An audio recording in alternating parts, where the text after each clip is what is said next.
তুমি ওকে খারাপ বললো সাকিব, ভালো বললো সাকিব। এই যে এখানে রাত ছবি করে তার কথা জিজ্ঞেস করো না কেন? তুমি কি সাংবাদিক?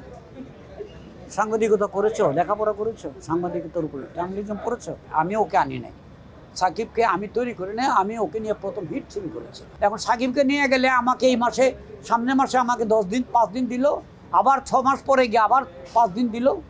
এইভাবে গেলে 1 বছর 1.5 বছর লেগে যাবে একটা ছবি করতে। আমি লেট করে ছবি বানাই না, এবং আমি এই জন্য করবো না যে ওকে নিয়ে ছবিগুলো অনেক লেট হয়, কষ্ট বেড়ে যায়।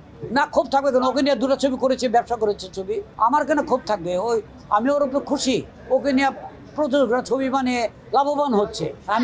আমি একটা কথা বুঝি না, তোমরা বারবার সাকিব খানের কথা বলছো, সে তো হয়ে গেছে, সে হয়ে গেছে, ওর কথা বলে লাভ নাই তো। তুমি ওকে খারাপ বললো সাকিব, ভালো বললো সাকিব। এই যে এখানে রাত ছবি করে তার কথা জিজ্ঞেস করো না কেন? আরও দিয়ে একটা নায়ক আছে, তাদের কথা জিজ্ঞেস করো। তোমাদের জন্য তো ওরা উঠতে পারে না, তোমরা তো অনেক ইম্পর্টেন্ট শিল্পী জগতের জন্য, চলচ্চিত্র জগতের জন্য, তোমরা তো ওগুলি কিছু করো না। তোমরা একটা খোঁজাই করছো, তোমরা ইউনিভার্সিটিতে যাও না, এই জন্য তোমাদের সাংবাদিকতা সুন্দর না। তুমি কি সাংবাদিক? সাংবাদিকতা করেছো, লেখাপড়া করেছো, সাংবাদিকতার উপরে জার্নালিজম করেছো? তোমরা বারবার খোঁচাচ্ছ, এই জন্য তোমাকে আমি খোঁচা দিলাম। সাংবাদিকতা না করেও কিন্তু সাংবাদিক হওয়া যায়। একটা ডাইরেক্টরের কাছে আরেকজন ডাইরেকশন না শিখলেও ডাইরেক্টর হওয়া যায়। কিছু কিছু জায়গা আছে না ভালোভাবে না শিখলে পারা যায় না, সেটা ফটোগ্রাফি, সম্পাদনা, ভালো পরিচালনা। না, আমি করব না। এই যা বলছি তো, একটু আগে বলেছি, আমি বেশি দিন সাকিব ব্যস্ত। এখন সাকিবকে নিয়ে গেলে আমাকে এই মাসে, সামনের মাসে আমাকে 10 দিন 5 দিন দিল, আবার 6 মাস পরে গিয়ে আবার 5 দিন দিল। এইভাবে গেলে 1 বছর 1.5 বছর লেগে যাবে একটা ছবি করতে। আমি লেট করে ছবি বানাই না। সাকিব খানের যখন শিডিউল কম ছিল, ব্যস্ততা ছিল না, তখন আমি করেছি এবং খুব সুন্দর 2টি ছবি বানিয়েছিলাম। সাকিবও ছবি দেখে খুব হ্যাপি হয়েছিল। ওগুলি দিয়ে সাকিবের কেরিয়ার শুরু হয়। আমি ওকে আনি নাই, সাকিবকে আমি তৈরি করি না, আমি ওকে নিয়ে প্রথম হিট ছবি করেছি। এবং আমি এই জন্য করবো না যে ওকে নিয়ে ছবিগুলো অনেক লেট হয়, কষ্ট বেড়ে যায়। মনে করো যে একটা অ্যাসিস্ট্যান্ট ডাইরেক্টর প্রতি মাসে 5,000 টাকা বেতন পায়। 3 মাসের ছবি শেষ করলে 3 5 15,000 টাকা। ওটা যদি 12 মাসে শেষ হয়, তাহলে 3 12 60,000, কত 5 12 60,000 টাকা দিতে হবে। যদি 2 বছরে শেষ হয়, 1,20,000 টাকা দিতে হবে। কষ্ট বেড়ে যায়।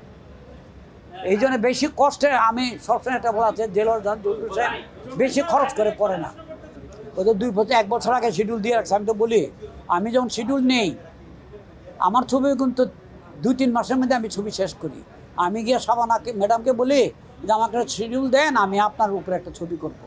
কবে থেকে লাগবে আপনি আমাকে দেন, কতদিন লাগবে আমাকে 25 শিফট দেন, 25 দিন দেন।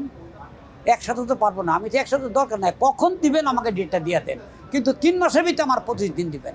আজকে থেকে 6 মাস পরে হোক বা 3 মাস পরে হোক, আমাকে 6 মাস পরে দেন, এর আগে আমার দরকার নাই। তখন ওরা ওই 2 মাসের মধ্যে আমাকে 25 দিনের শিডিউল দেয়, আমি 2 মাসের মধ্যে শেষ করি। এখানে তাই হতে পারে না। আমি ওখানে করবো না। আমি করলাম যে না, ও ব্যস্ত হয়ে গেছে, ওখানে করলে সে চেষ্টা করলেও আমাকে অতি সহজে শর্ট টাইমে আমাকে শিডিউল দিতে পারবে না। না ক্ষোভ থাকবে কেন? ওকে নিয়ে 2টা ছবি করেছি, ব্যবসা করেছে ছবি।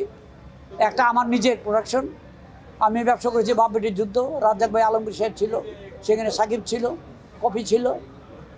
আমার কেন ক্ষোভ থাকবে? আমি ওর উপর খুশি, ওকে নিয়ে প্রযোজকরা ছবি বানিয়ে লাভবান হচ্ছে এবং অন্যান্য প্রযোজকরা তার কাছে দৌড়াচ্ছে। এটাই তো হওয়া উচিত। নায়ক নায়িকা ভালো না হলে মানুষ ছবি দেখবে না। আমি গল্প লেখার পরে যদি আমি মনে করি রাজকে দিয়ে এই ক্যারেক্টারটা মানাবে, আমি তার কাছে যাব। তার মধ্যে একজনের আবার মতামত লাগবে, যেটা নাকি পরিচালক থেকে বড়, প্রযোজক বড়, মানে চয়েসের প্রযোজক টাকা লগ্নি করবে 70 লক্ষ 80 লক্ষ 1 কোটি টাকা। আমি নিলেই তো প্রযোজক মানবে না। আমি কার পিছনে টাকা খরচ করবো, আমার স্যাটিসফাই হতে হবে। আমি যদি মনে করি এর পিছনে টাকা ব্যয় করলে আমি এই ছবিটি ভালো হবে, তখন প্রযোজক ছাড়া তো হয় না। আমি একজনকে চেষ্টা করলে নিতে পারবো না।